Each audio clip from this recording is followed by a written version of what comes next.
Metal keycap puller or plastic keycap puller? Which one is the best? Starting off with the metal keycap puller, this is the RK61 metal keycap puller. It is very spacey as you can see, and it also doubles as a switch puller, which is actually very helpful and handy.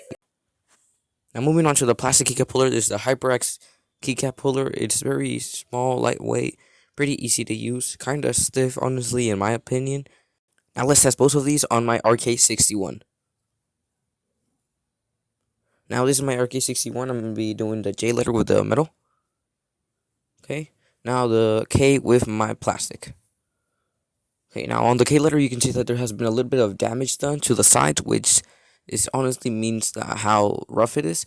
Now on the metal one there is actually no damage. Now which one is of these is the best? It's